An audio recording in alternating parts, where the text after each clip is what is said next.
जी, वो दूसरी स्लाइड वाला हिस्सा। हाँ, ठीक है, इसे समझते हैं। मुझे सच में बहुत हैरानी हुई जब इस दस्तावेज में यह साफ साफ लिखा था कि ये मूलतः एक फारसी शब्द है।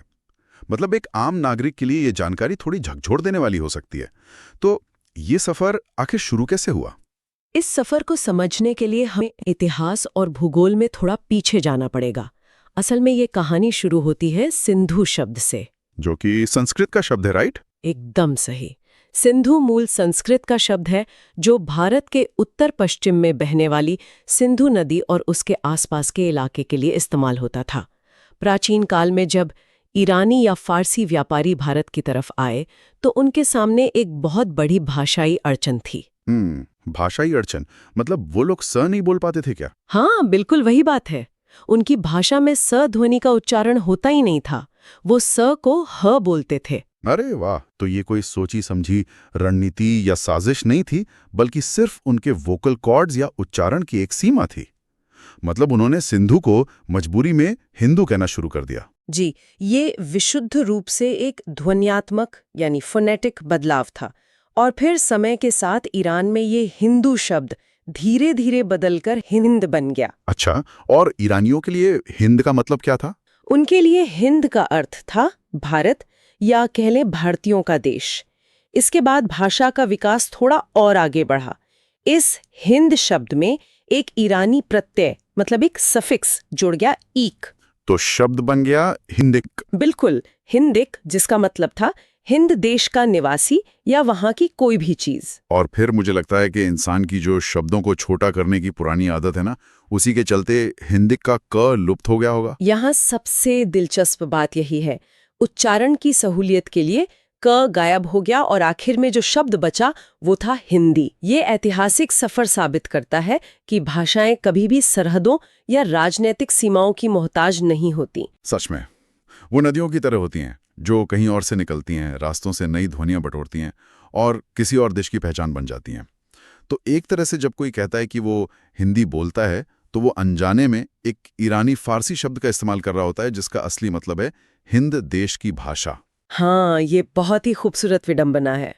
लेकिन इस आज़ाद और सरहदों को पार करने वाली भाषा को जब एक नए आज़ाद देश को चलाना होता है ना, तो चीज़ें थोड़ी बदल जाती हैं। तीसरी स्लाइड में एक बहुत ही गहरी बहस का जिक्र है, राजभाषा बनाम राष्ट्रभाषा। जी, ये एक बहुत ही महत्वपूर्ण अंतर है जिसे समझना जरूरी है। इस दस्तावेज के हिसाब से राजभाषा वो है जिसे सरकारी कामकाज और प्रशासन के लिए संविधान ने स्वीकार किया है। इसका दायरा मुख्य रूप से शासन, प्रशासन और न्यायपालिका तक सीमित है और 14 सितंबर 1949 को इसे यही कानूनी दर्जा मिला था। बिल्कुल। और वहीं दूसरी ओर राष्ट्रभाषा वो होती है जिसे देश की ज्यादातर जनता बोलती है, जिसका जनता के साथ एक बहुत ही गहरा भावनात्मक और सांस्कृतिक जुड़ाव होता है। मतलब ये अंतर सिर्फ तकनीकी नहीं है। नहीं, ये बहुत गहरा है। राजभाषा नियमों से चलती है, वो संविधान के अनुच्छेदों से बंधी होती है, उसमें एक औपचारिकता, एक फॉर्मेलिटी होती है। लेकिन राष्ट्रभाषा का संबंध सीधे तौर पर हमारी भावनाओं से होता है। दस्तावेज में राष्ट्रभाषा को राष्ट्रीय ध्वज के समान एक प्रतीक बताया गया है। तो क्या इस पूरे फर्क को हम एक रूपक या एनालॉजी से समझ सकते हैं? मान लीजिए कि राष्ट्रभाषा हमारी सांस्कृतिक आत्मा है जो अपने घर में स्वतंत्र रूप से रहती है, और राजभाषा वो फॉर्मल सूट है जो वही भाषा दफ्तर जाते समय पहनती है ताकि सब कुछ व्यवस्थित लगे। अरे, ये फॉर्मल सूट वाला उदाहरण तो बहुत ही सटीक है। आत्मा हमेशा स्वतंत्र होती है, लेकिन जब उसे प्रशासनिक कामकाज करना होता है तो उसे एक औपचारिक ढांचा चाहिए ही होता है। और इसी संदर्भ में चौथी स्लाइड गांधी जी के विजन की बात करती है। हाँ, 1917 का वो ऐतिहासिक संदर्भ जहां महात्मा गांधी ने एक राष्ट्रभाषा के लिए कुछ बुनियादी गुण तय किए थे। जी, उन्होंने उस समय समझ लिया था कि एक ऐसी भाषा चाहिए जो आत्मा और उस फॉर्मल सूट दोनों का संतुलन बना सके। मैंने देखा कि उन्होंने 5 मुख्य बातें रखी थी। प्रशासनिक सुगमता हो, और साथ ही उसे देश में धार्मिक, आर्थिक और राजनीतिक संपर्क का एक मजबूत माध्यम होना चाहिए। उनकी 2 शर्तें मुझे बहुत दिलचस्प लगी। एक तो भाषा की व्यापकता और दूसरा कि उसका व्याकरण बहुत जटिल ना हो। बिल्कुल। और आखिरी बात ये थी कि उसमें स्थायित्व हो, वो केवल कुछ समय का चलन न हो। गांधी जी के सोच की गहराई देखिए, वो जानते थे कि अगर व्याकरण को बहुत ज्यादा मुश्किल या शुद्धतावादी बना दिया गया तो भाषा आम आदमी की पहुंच से बाहर हो जाएगी। मतलब वो सिर्फ एक एलीट क्लास या अभिजात वर्ग तक सिमट कर रह जाएगी। एकदम सही। वो चाहते थे कि भाषा एक पुल का काम करे, एक ऐसी संपर्क भाषा बने जो पूरे देश को आसानी से जोड़ सके। और जोड़ने के इसी विचार से जन्म होता है संपर्क भाषा यानी लिंगुआ फ्रैंका के सिद्धांत का, जो 5वीं स्लाइड का विषय है। ये दस्तावेज बताता है कि संपर्क भाषा वो है जिसके जरिए दो अलग अलग मातृभाषा वाले लोग आपस में बात करते हैं। जी, अब आप खुद सोचिए, भारत जैसे देश में जहां लगभग 1200 से ज्यादा भाषाएं और बोलियां हैं, वहां एक देश के रूप में काम करना बिना किसी संपर्क भाषा के तो लगभग असंभव है। सही बात है। इतिहास भी तो यही बताता है कि पुराने जमाने में ये काम संस्कृत, पाली और प्राकृत ने किया था, और आज के आधुनिक समय में हिंदी दक्षिण से उत्तर तक व्यापार और संपर्क का मुख्य साधन बन गई। बहुभाषी देश के लिए ये एक बहुत बड़ी व्यावहारिक जरूरत है। मान लीजिए एक व्यापारी केरल से है जो मसाले बेचता है और एक वाराणसी से है जो कपड़े बेचता है। जब वो किसी बाजार में मिलेंगे तो वो ना तो मलयालम में बात कर सकते हैं और ना ही भोजपुरी में। हाँ, उन्हें कोई बीच का रास्ता चाहिए होगा। बिल्कुल, उन्हें एक साझा जमीन चाहिए। वही साझा जमीन असल में संपर्क भाषा होती है। लेकिन यहाँ बात सच में बहुत दिलचस्प हो जाती है। 6ठी स्लाइड में राजभाषा नियम 1976 का जिक्र है। इसमें सरकारी कामकाज में हिंदी का प्रयोग बढ़ाने के लिए पूरे देश को क, ख और ग क्षेत्रों में बांट दिया गया। जी, ये त्रिक्षेत्रीय विभाजन था। हाँ, मतलब क क्षेत्र में पूर्ण हिंदी भाषी राज्य रखे गए, जैसे यूपी, एमपी, जहां पत्राचार पूरी तरह हिंदी में होना तय हुआ। ख क्षेत्र में मिश्रित राज्य थे, जैसे पंजाब या गुजरात, जहां सामान्यतः हिंदी चलेगी, और ग क्षेत्र में अहिंदी भाषी राज्य, जैसे दक्षिण और पूर्वोत्तर के राज्य। वहां तय हुआ कि पत्राचार अंग्रेजी में होगा, और अगर हिंदी में हो तो अनुवाद अनिवार्य है। एकदम सही बताया आपने। तो मेरा सवाल यह है कि क्या कानून बनाकर और देश को इस तरह क, ख, ग जोन में बांटकर भाषा का प्रयोग थोपना व्यावहारिक था, या ये एक जरूरी प्रशासनिक कदम था? अगर हम इसे व्यापक संदर्भ से जोड़ें तो ये विभाजन थोपने के लिए बिल्कुल नहीं था, बल्कि विविधता का सम्मान करते हुए एक व्यवस्थित ढांचा बनाने के लिए था। ये एक बहुत ही सोची समझी क्रमिक बदलाव यानी ग्रेजुअल ट्रांजिशन की नीति थी। मतलब सरकार किसी पर अचानक से कोई दबाव नहीं डालना चाहती थी? बिल्कुल नहीं। सरकार जानती थी कि इतनी विविधताओं वाले देश पर अचानक कोई एक भाषा नहीं थोपी जा सकती। ऐसा करने से प्रशासनिक अराजकता फैल जाती।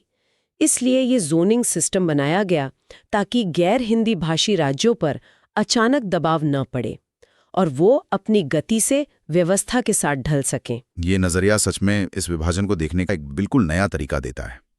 खैर, अब तक तो हमने ये देखा कि भाषा देश के नक्शे पर कैसे काम करती है, लेकिन 7वीं और 8वीं स्लाइड हमें सीधे भाषा की रसोई मिले जाती हैं, जहां शब्द बनते हैं। हाँ, शब्दों का डीएनए। बिल्कुल। इसमें तत्सम और तद्भव शब्दों की बात की गई है। तत्सम यानी तत् प्लस समा, उसके समान। ये वो शब्द हैं जो बिना किसी बदलाव के सीधे संस्कृत से हिंदी में आ गए, जैसे अग्नि, दुग्ध या मस्तक। जी। और दूसरी तरफ है तद्भव, तत् प्लस भव, मतलब उससे उत्पन्न। ये वो शब्द हैं जो समय के साथ उच्चारण में विकृत हो गए या बदल गए, जैसे अग्नि से आग, दुग्ध से दूध, पुच्छ से पूछ और ग्रह से घर। ये बदलाव आखिर होता क्यों है? देखिए, भाषा विज्ञान में एक सिद्धांत होता है, न्यूनतम प्रयास का नियम, यानी लॉ ऑफ लीस्ट एफर्ट। इंसान का जबड़ा और जीभ हमेशा बोलने में कम से कम ऊर्जा खर्च करना चाहते हैं। आलस्य कह सकते हैं इसे। एक तरह से हाँ। अब अग्नि बोलने में जो मांसपेशीय ऊर्जा लगती है, आग बोलने में उससे कहीं कम लगती है। दुग्ध के मुकाबले दूध बोलना ज्यादा आसान है। तद्भव शब्दों का जन्म इसी मानवीय सहजता से होता है। इसे हम भाषा का लोकतांत्रीकरण भी कह सकते हैं। लोकतांत्रीकरण? हाँ, क्योंकि यहाँ व्याकरण के कठोर नियम नहीं, बल्कि आम जनता तय करती है कि कोई शब्द सदियों बाद कैसा सुनाई देगा। अरे वाह, भाषा का लोकतंत्रीकरण, ये बहुत ही दिलचस्प विचार है। और जनता के सीधे दखल का सबसे मजेदार हिस्सा मुझे देशज शब्दों में दिखाई देता है। लोटा, झोपड़ी, गड़बड़, खटिया। जी, ये स्थानीय बोलियों से उपजते हैं। लेकिन भाषा की रसोई का सबसे स्वादिष्ट व्यंजन तो 8वीं स्लाइड में है, संकर शब्द। संकर शब्द तो बिल्कुल हमारे फ्यूजन फूड की तरह है। हाँ, फ्यूजन फूड एकदम सही शब्द है इसके लिए। मतलब जैसे नूडल्स के साथ देसी तड़का मारना, वैसे ही शब्दों का फ्यूजन। जैसे टिकट घर, अंग्रेजी का टिकट लिया और हिंदी का घर जोड़ दिया, या रेलगाड़ी। और एक बहुत ही खूबसूरत शब्द घड़ी साज, जहां हिंदी की घड़ी के साथ फारसी का साज जुड़ गया। ये फ्यूजन फूड वाला उदाहरण ये साफ कर देता है कि भारतीय समाज बाहरी प्रभावों से डरा नहीं। जब भी बाहर से नई चीजें आईं तो हमने उन्हें जस का तस नहीं स्वीकारा, बल्कि उन्हें अपने सांचे में ढालकर एक नई पहचान दे दी। और ये बाहरी प्रभावों को अपनाने की बात 9वीं स्लाइड में और गहराई से बताई गई है। इसमें उन विदेशी शब्दों की लिस्ट है जो अब पूरी तरह से हिंदी में घुल मिल गए हैं। जी, ऐसे शब्द जिन्हें आम इंसान पहचान ही नहीं सकता कि वो बाहर से आए हैं। बिल्कुल, जैसे अरबी के शब्द अल्लाह, अदालत, इम्तिहान, एहसास, या फिर फारसी से आए अंजाम, कारीगर, चश्मा, बाजार, सरकार। तुर्की भाषा ने भी हमें उर्दू, कैंची, बारूद और बेगम जैसे शब्द दिए हैं। और अंग्रेजी को तो हमने पूरी तरह से अपना बना लिया है। Appeal, police, bank. सबसे मजेदार तो ये देखना है कि कैसे अंग्रेजी शब्दों का रूप बदल गया। हॉस्पिटल को हमने अपनी सहूलियत के लिए अस्पताल बना दिया, और ऑफिसर को अफसर। असल में भाषा एक स्पंज की तरह काम करती है। ये अपने आसपास मौजूद हर सांस्कृतिक प्रवाह को सोख लेती है।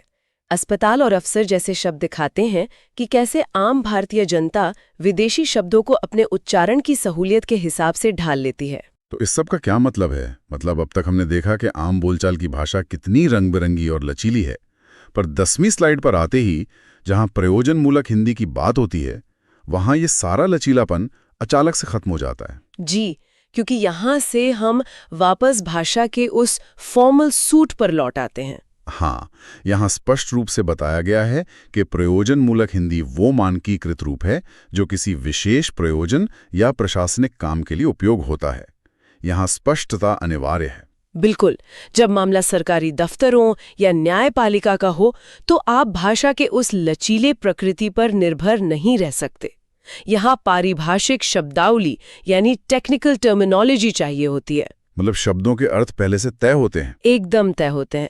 मान लीजिए आम बोलचाल में हम कार्रवाई और काम को एक ही अर्थ में बोल देते हैं, पर दफ्तर की फाइल में अगर एक्शन लिखा है तो उसका अर्थ सिर्फ कार्रवाई ही होगा, काम नहीं। बाप रे, ये तो एक चेतावनी की तरह है कि दफ्तर में आप साहित्यिक या काव्यात्मक हिंदी का इस्तेमाल नहीं कर सकते। यहाँ तो गणित जैसी सटीकता चाहिए। सही कहा। प्रशासन में भाषा को अर्थों के विकल्प देने की आजादी नहीं होती। और 11वीं स्लाइड इसी सटीकता को दिखाती है। कुछ प्रमुख प्रशासनिक पदों और दस्तावेजों के नाम तय किए गए हैं, जैसे डायरेक्टर को हिंदी में निदेशक और मराठी में संचालक कहना अनिवार्य है। सुपरिंटेंडेंट हमेशा अधीक्षक होगा और कॉम्पिटेंट अथॉरिटी को सक्षम प्राधिकारी ही लिखना होगा। दस्तावेजों के नाम भी बिल्कुल फिक्स हैं। नोटिफिकेशन मतलब अधिसूचना, सर्कुलर मतलब परिपत्र, कॉन्फिडेंशियल के लिए गोपनीय, और एफिडेविट मतलब शपथ पत्र। ये अनुशासन इसलिए जरूरी है ताकि पूरे देश के प्रशासन में एक रूपता बनी रहे। अगर हर विभाग अपने हिसाब से अर्थ निकालने लगे तो पूरा सिस्टम ठप हो जाएगा। और 12वीं स्लाइड में ये बताया गया है कि इन शब्दों का उपयोग प्रशासनिक पत्राचार में कैसे होता है। इसमें 3 मुख्य प्रकार हैं। पहला है परिपत्र या सर्कुलर, जब एक ही सूचना अनेक विभागों को भेजनी हो। जी। दूसरा होता है कार्यालय आदेश यानी ऑफिस ऑर्डर। ये कर्मचारियों को आंतरिक सूचना देने के लिए होता है, जैसे किसी की नियुक्ति या छुट्टी। और तीसरा है कार्यालय ज्ञापन यानी ऑफिस मेमोरेंडम। इसका इस्तेमाल मंत्रालयों के बीच पत्राचार के लिए होता है। लेकिन इसमें एक बात मुझे खटकी, इसमें महोदय या भवदीय जैसे शब्दों का प्रयोग नहीं होता। कार्यालय ज्ञापन में से महोदय हटा देना क्या थोड़ा रूखा नहीं लगता? क्या नौकरशाही में भावनाओं के लिए कोई जगह नहीं है? देखिए, ये रूखापन नहीं बल्कि समय और स्पष्टता की मांग है। जब एक मंत्रालय दूसरे मंत्रालय को ज्ञापन भेजता है तो वो संस्थागत पत्राचार होता है। वहां संदेश की औपचारिकता ज्यादा मायने रखती है। लेकिन अगर कभी भावनाओं या व्यक्तिगत ध्यानाकर्षण की जरूरत पड़े तब क्या? उसके लिए 13वीं स्लाइड में एक रास्ता बताया गया है, अर्ध सरकारी पत्र या डेमी ऑफिशियल लेटर। जब किसी अधिकारी का तुरंत ध्यान खींचना हो तब ये काम आता है। अच्छा, हाँ, इसमें लिखा है कि इसकी संरचना में व्यक्तिगत स्पर्श होता है। इसमें पद के बजाय सीधे नाम से संबोधन होता है, जैसे प्रिय श्री शर्मा। बिल्कुल।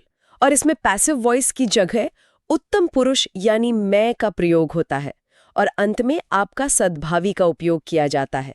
ये पत्र नियमों के भीतर भी एक आत्मीयता बनाए रखता है। वाह, मतलब सिस्टम के अंदर भी इंसानियत जिंदा रखने का एक तरीका है। खैर, अब 14वीं और 15वीं स्लाइड पर चलते हैं, जो इस दस्तावेज का आखिरी हिस्सा है। ये दस्तावेजों के कड़े नियमों से बाहर निकलकर भाषा की सबसे बड़ी चुनौती अनुवाद का सामना करता है। जी, इसमें द ट्रांसलेशन ट्रैप कहा गया है। हाँ, द ट्रांसलेशन ट्रैप। यहां नियम है कि मुहावरों का शब्दशः या वर्ड टू वर्ड अनुवाद करने से अर्थ नष्ट हो जाता है। लक्ष्य भाषा की भावना को पकड़ना बहुत जरूरी है। मुहावरों का अनुवाद सच में बहुत पेचीदा होता है।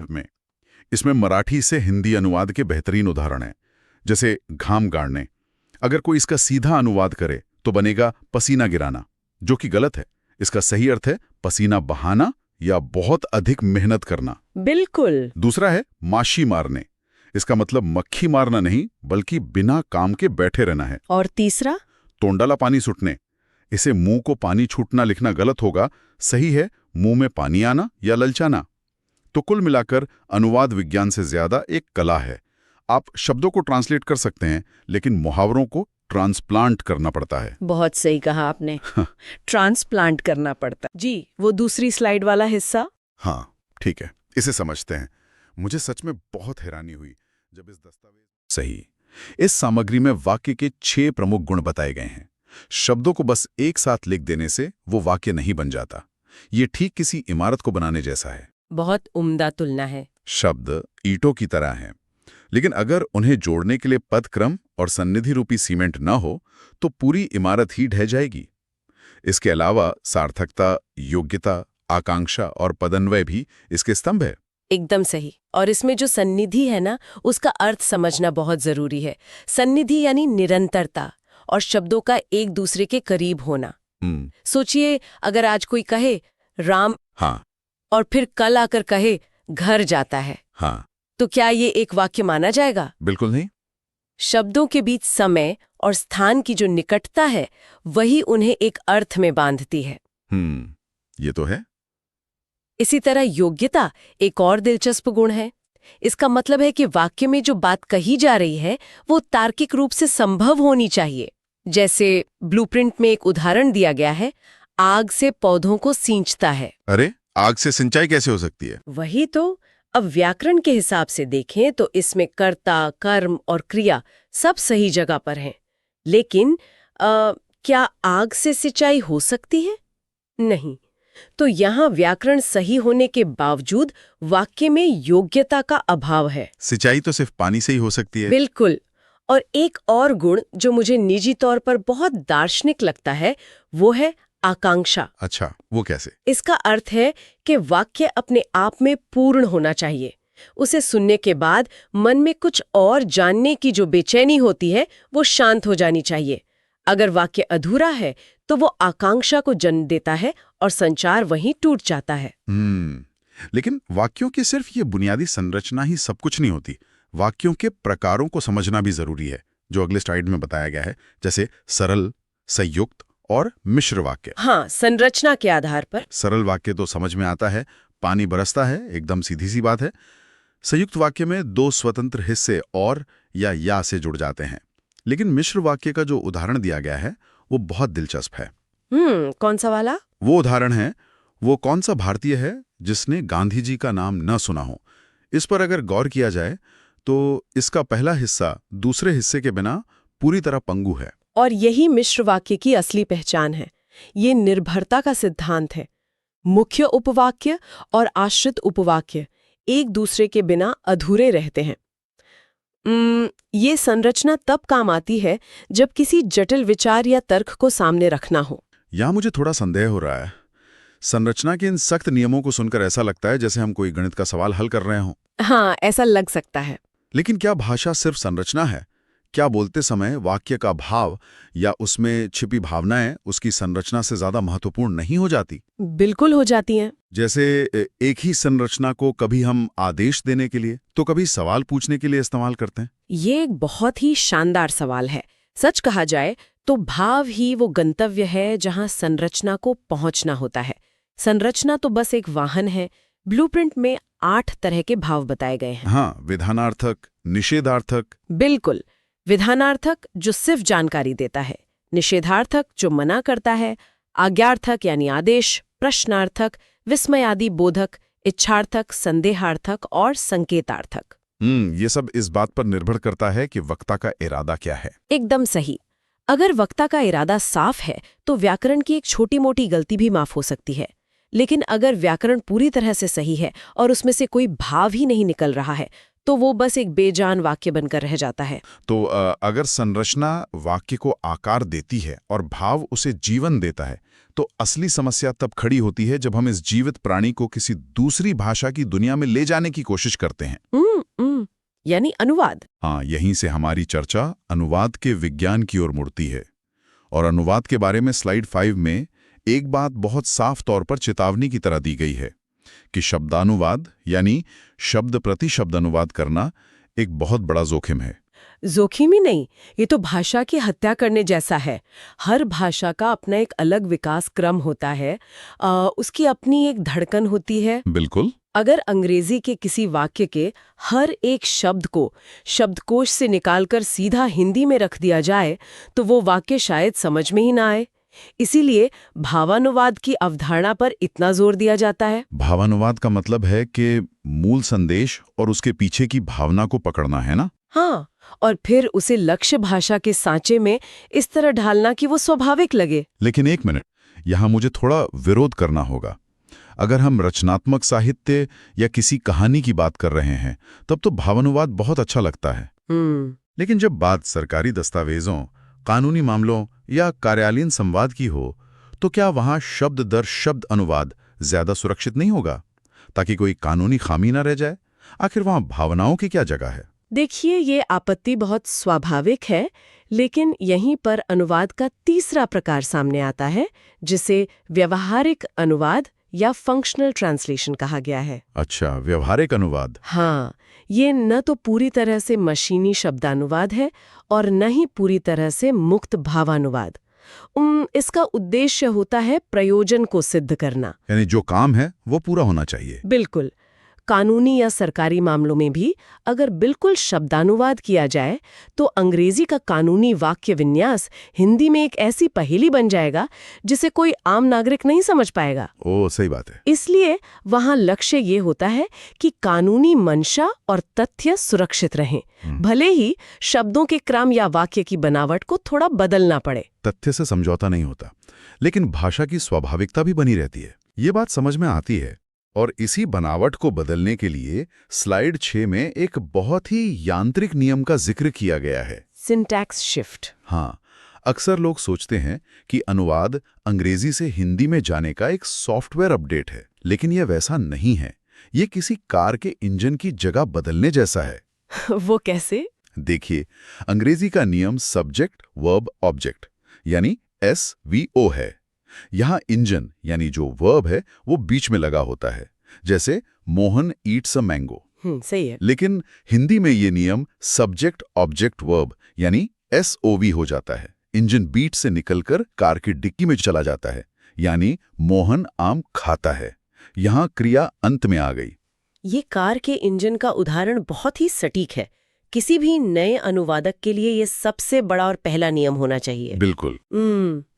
जब भी कोई लंबा और जटिल अंग्रेजी वाक्य सामने आए तो सबसे पहले उस वाक्य के इंजन यानी क्रिया को ढूंढकर उसे हिंदी वाक्य के बिल्कुल अंत में स्थापित कर देना चाहिए। एक बार जब क्रिया अपनी सही जगह यानी अंत में पहुंच जाती है तो बाकी के सभी शब्द, कर्ता, कर्म, विशेषण अपने आप सही जगह पर बैठने लगते हैं। और ये नियम तब और भी ज्यादा काम आता है जब हम कार्यालय की उस भूल भुलैया में प्रवेश करते हैं जहां एक गलत शब्द का मतलब कोई बड़ा विवाद हो सकता है। हाँ, स्लाइड 7 से 10 तक यही बताया गया है। वहां सामान्य बोलचाल की भाषा काम नहीं आती। कार्यालयीन शब्दावली बहुत ही रूखी लेकिन बेहद सटीक होती है। बिल्कुल। प्रशासन में शब्दों का वजन बहुत भारी होता है।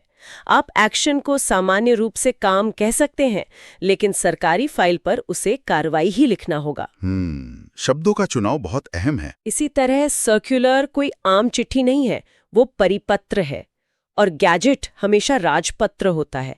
यहाँ अनुवादक को अपनी रचनात्मकता किनारे रखकर बिल्कुल तयशुदा शब्दावली का ही इस्तेमाल करना होता है। इसी प्रशासनिक शब्दावली में दो बहुत ही महत्वपूर्ण चीजों के बीच जो अंतर बताया गया है वो बहुत स्पष्ट है। ज्ञापन यानी मेमो और परिपत्र यानी सर्कुलर। हाँ, ये अंतर बहुत जरूरी है। अगर देखा जाए तो ज्ञापन एक स्नाइपर राइफल की तरह है।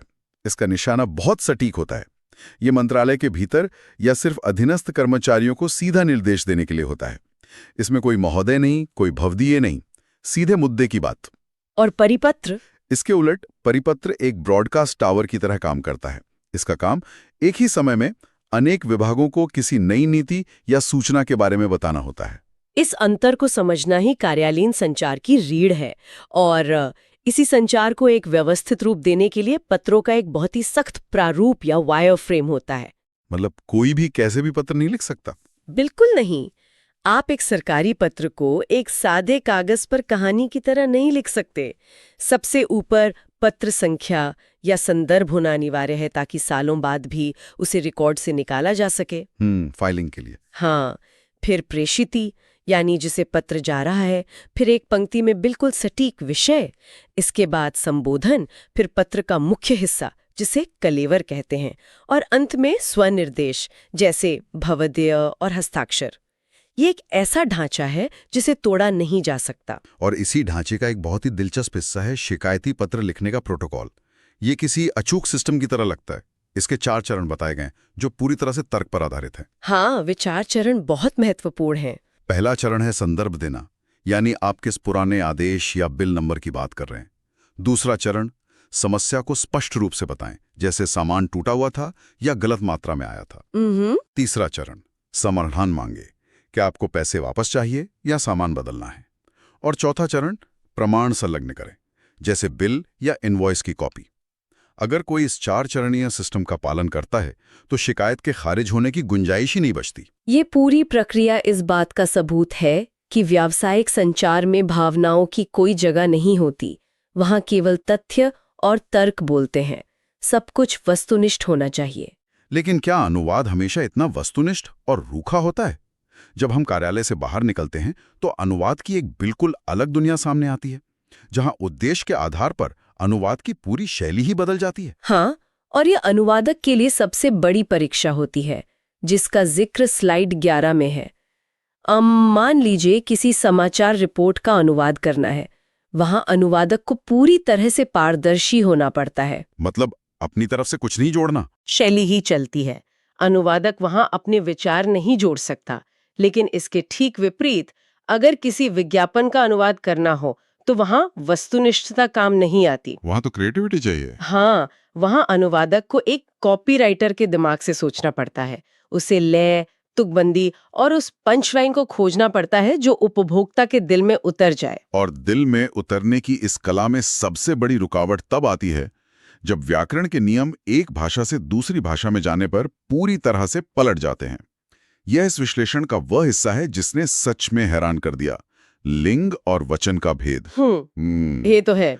निर्जीव वस्तुओं का लिंग भाषाओं के बीच कैसे बदल जाता है, ये दिमाग घुमा देने वाला है। ये सचमुच व्याकरण का एक बहुत ही रहस्यमयी और दिलचस्प पहलू है। मराठी और हिंदी के बीच का जो उदाहरण दिया गया है स्लाइड 12 में, वो बहुत कुछ स्पष्ट करता है। बिल्कुल, जैसे मराठी में शिकार शब्द स्त्रीलिंग है, लेकिन जैसे ही ये शब्द राज्य की सीमा पार करके हिंदी में आता है, ये पुल्लिंग बन जाता है। किताब मराठी में नपुंसकलिंग है, लेकिन हिंदी में ये स्त्रीलिंग हो जाती है। और जो सबसे बड़ा दार्शनिक झटका लगता है वो है आत्मा शब्द। मराठी में आत्मा पुल्लिंग है, लेकिन हिंदी में आते ही आत्मा स्त्रीलिंग हो जाती है।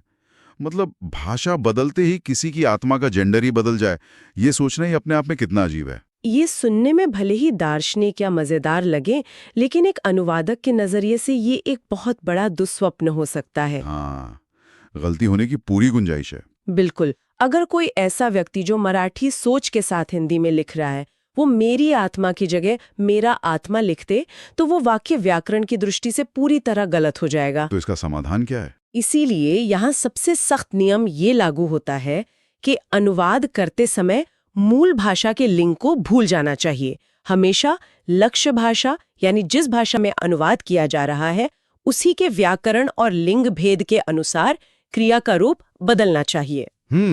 और लिंग भेद की इस पहेली को सुलझाने के बाद जो सबसे आखिरी और सबसे मुश्किल चुनौती आती है वो है मुहावरों और कहावतों का अनुवाद। क्योंकि मुहावरे कभी भी सिर्फ शब्दों से नहीं बनते, वे एक समाज के इतिहास, उसकी आदतों और उसकी पूरी संस्कृति का निचोड़ होते हैं। सही कहा। यहाँ आकर तो कोई भी कंप्यूटर या अनुवादक सॉफ्टवेयर अक्सर हार मान लेता है। ऐसा इसलिए है क्योंकि मुहावरों का शाब्दिक अर्थ और उनका छिपा हुआ अर्थ बिल्कुल अलग होता है। अगर मराठी मुहावरे डोलिया धूल फेंकने को लें तो इसका शाब्दिक अर्थ होगा आंखों में धूल फेंकना।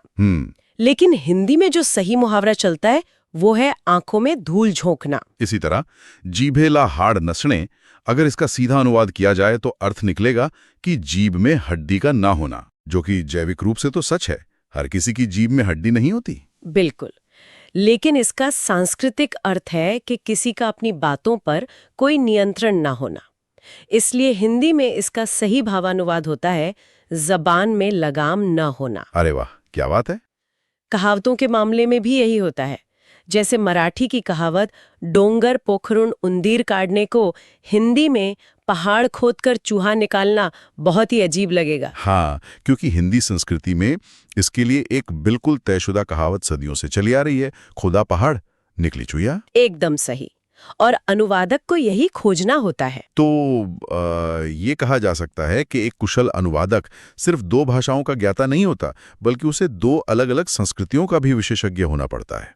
उसे ये जानना होता है कि एक संस्कृति का व्यक्ति किसी विशेष परिस्थिति में किस मुहावरे का सहारा लेता है। से मूल भाषा की आत्मा को सुरक्षित रूप से लक्ष्य भाषा के शरीर में स्थापित करना होता है, बिना उस आत्मा को कोई नुकसान पहुंचे।